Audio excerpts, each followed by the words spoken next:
Hello. Yeah. As I promised, I will put some tutorials for SAP2000 online, and I probably won't do a detailed good job as the other tutorials online released by the company itself, but I'm trying to kind of go through and hit some useful tips that I think is going to be useful, especially for our class project. Let's get started. So I basically fire it up, and then I maximize it a little bit, and then let's just do a something like similar to the project. I think the most important thing is that when you create new stuff, if you really want to be kind of creative, you should go to like grid only, because all the others you're pretty much kind of confined of what you can do, but this one is just to give you the grid. And of course you want to make sure that you select the right units. I typically it's keep inch Fahrenheit, that's typical.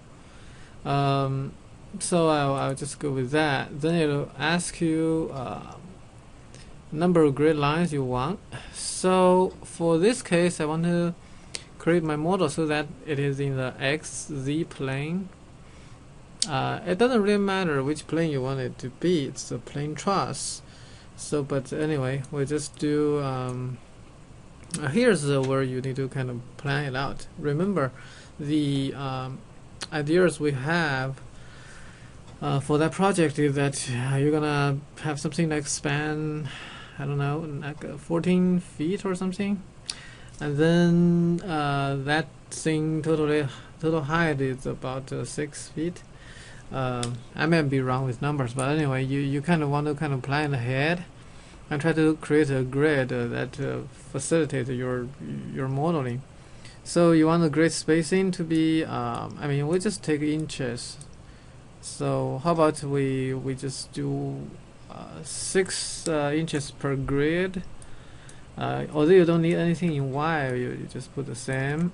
And then in the X direction, that's the long span. So we need, if we're gonna do like say 12 feet, then we need 24 of those. So we just say, okay, I just get 30 of those. And in the Y, we only need 1. In Z, if we're going to go up to like 6 feet, we need 12 of those. But we just say, okay, we just have 15. Then this one doesn't really matter. You click it, and then it'll kind of create that grid for you. When you model, really, this view is not that important, because when you model, you want to kind of draw it.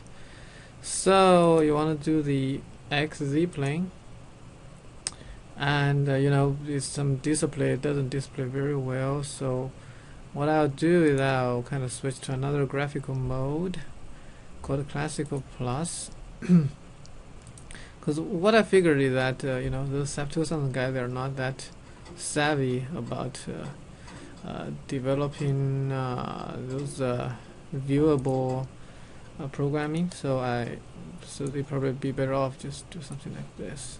Anyway, these are grid. You don't need to kind of use every single one of them. Just remember, like, each grid is half a feet. So if you locate our one support at here, another, then it'll be 3 feet away, so it'll be somewhere here. Anyway, nonetheless, we will begin to draw it. Of course, you want to have a piece of paper that you have already drawn it, and then you just transport it into this software. But anyway, the first thing you need to do is you define material. When you get started, you already have like 2 materials by default in there. This one is A992 steel with Fy equals 50 KSI, and this one apparently is concrete. But we don't really need that. We just add new material, and we say, okay, what do? We just A36 steel. then really no need to change those. And in fact, if you don't want the self-weight of the material, you can just put 0 here. And then those are, standard pretty. And oh, this is 36 already. That's pretty good, so we just OK it. So we added that material. Then we OK. And then the next thing is that you can define the section which will do a truss. But in here you don't really have the truss option. It's all frame, but you can use the frame as a truss, which we'll talk about later. So we'll add new property, and then we kind of go down. We want to just do a square bar, so we just say others, then section designer, we'll say our square bar. Base material will be our steel. Then we go to the section designer, and then we just do a rectangle.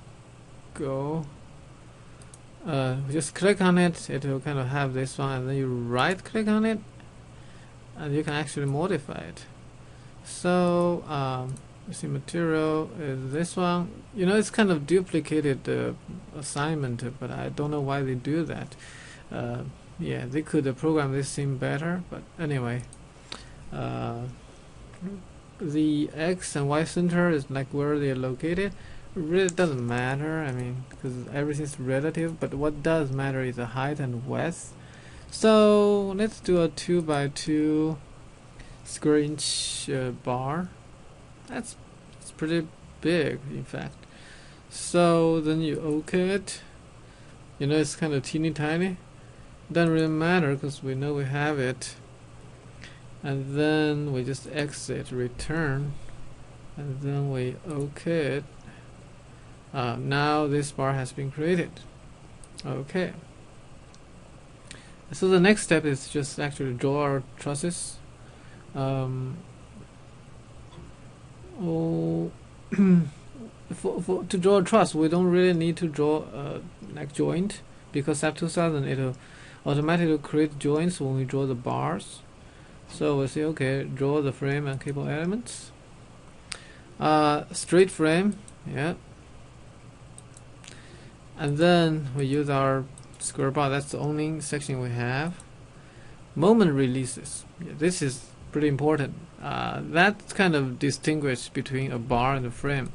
So if you have it as pinned, which means it doesn't transfer any moment towards the end of your bar, which makes it a truss. If you do continuous, which we will do later, we'll kind of transform to a rigid connected frame. So we do pinned here. Those are kind of just some saying. So yeah, let's just say okay, we want to kind of go from here. Maybe remember in the homework or in the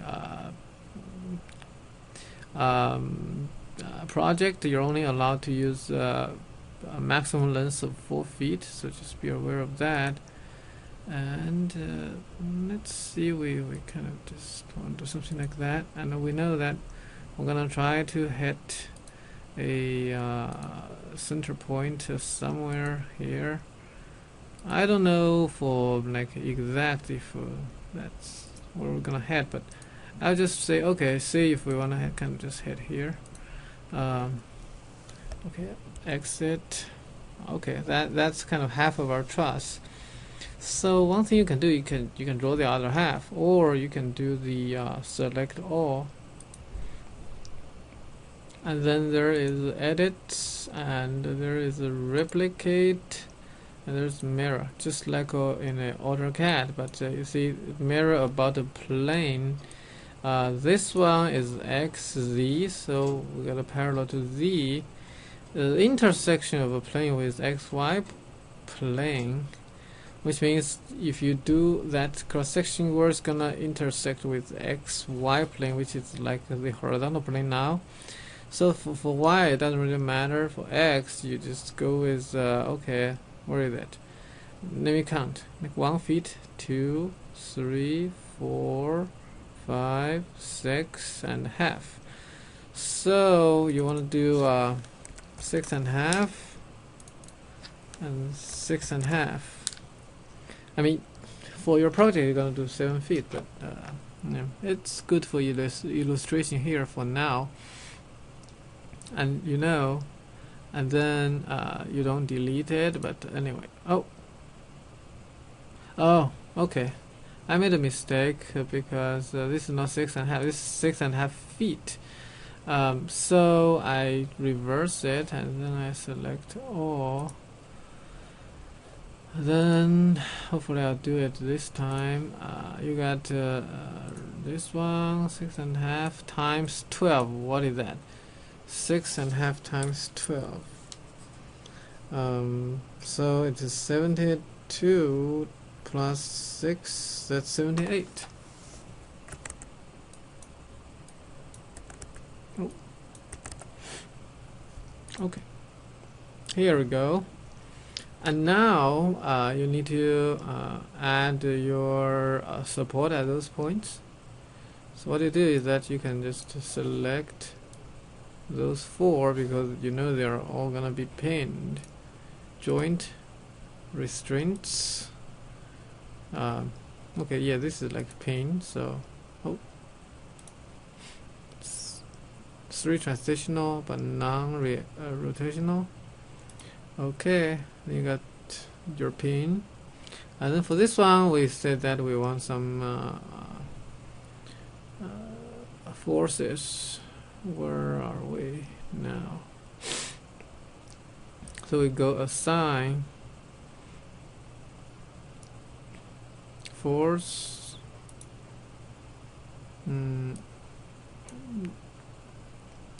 You see, this is like a global coordinate system. You can do a local coordinate system for that point if you defined it, but yet just not our concern. So we're gonna do a negative z. Let's do like 1000k, something like that. Because remember, this is steel; it can be pretty strong. Okay, so now you got everything. Then you go to analysis. You can set analysis options. Now you see like all the degree freedoms are available, which means it analyzes this entire thing as a 3D structure, which you know, you can't do that because out of a plane this thing has no support whatsoever. So you need to analyze it in XZ plane. Basically it just get rid of the Y degree freedom, which is the degree freedom in and out of plane, and then get rid of those 2 rotational ones. Okay, and then you do the run analysis. There's always a default model analysis. We don't really care that much, so we run it now. It asks you to save it, so I save it as what I call simple truss. Of course. Okay. After it kind of run it, you know, there's some weird thing happening in the display, but it doesn't really matter. It's kind of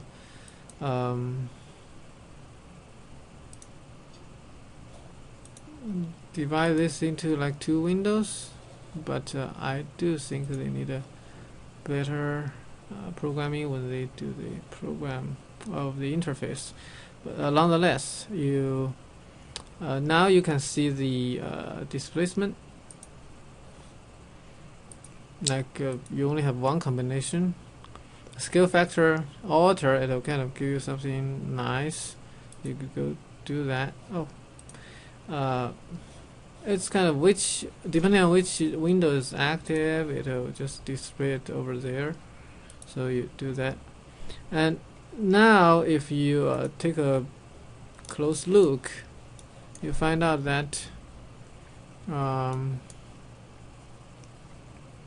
this one, let me see what's the scale factor. 10. Let's do like 100. Ooh, yeah, something like that. But you know, if you do too much, it kind of distorted the whole thing. 10 20 or whatever. Okay, and then the good thing about this program is that if you kind of point your mouse over there, it kind of tell you the displacement at each load. Like this one, it's U1 X, U2 Y, U3 Z, so it deflected by about half an inch. And then if you want to know the internal forces, you have the axial force, scaling, things like that.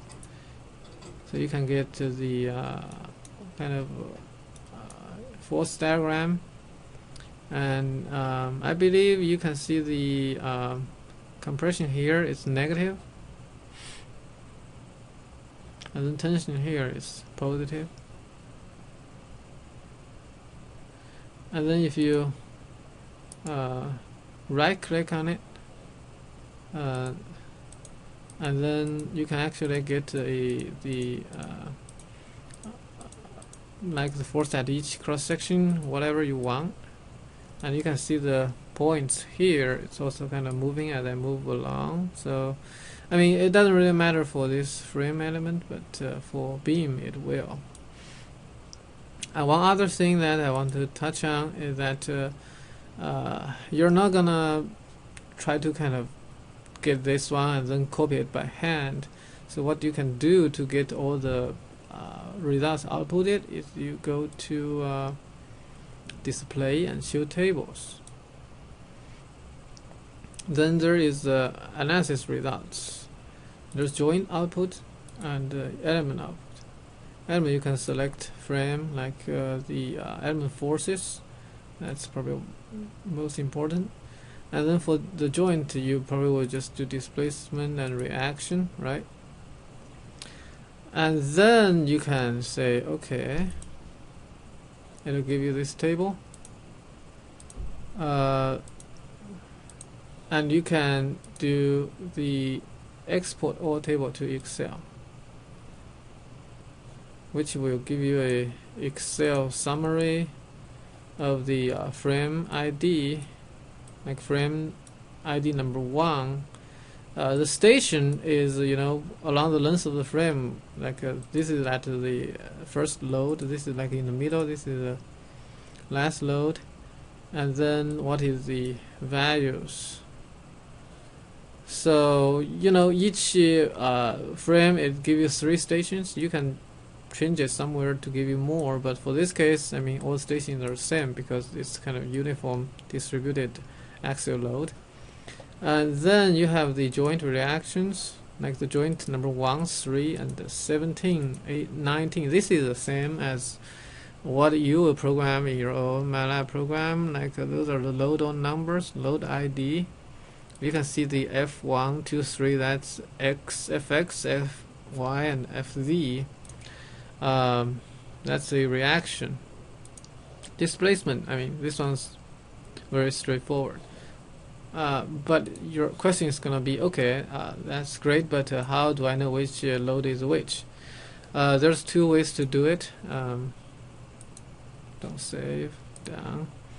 You can kind of just click it and then right click. You can see this is element number 35, and then if you do this load, your right click on load will only work when it is actually on the load. So this is like, you can see point object 8. That means this is load number 8, this is load number 6.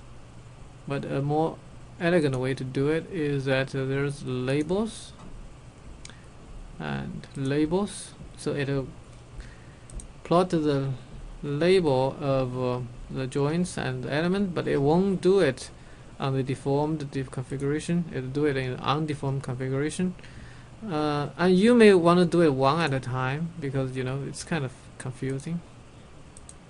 And you may also do this shrink object command, which will kind of shrink your object. Just, it's not like shrinking it physically, it just shrink it so that you can see the display or the connection better. See this load number 1, 2, 3, 4, 5, those type of things. The idea is that finally you're gonna compare your SAP2000 results to your MATLAB programming. If you kind of numbering the your nodes exactly the same as the SAP2000 numbering, and then numbering your element the same as the SAP2000 numbering, you're gonna get exact same results. I mean, just to the precision, it should be pretty close. Another thing I want to, the final thing I want to talk about, when you have hundreds of trusses, you only care about the results here and here on this load and this member. You can also do the show table command. So okay, pretty much the same thing, but here selection only, and then you get only that force or element you have. So this tool, especially when you can output it into Excel, it's pretty neat. And then you can go fancy. There's like a report setup. You can actually just do a report, let the program generate a report of the analysis by itself. If you want, you can look into those. Those are pretty handy. So that conclude this 2D truss illustration. We're gonna do a 2D frame later. Actually thinking about doing a 3D frame, but anyway, we'll see. All right, thanks.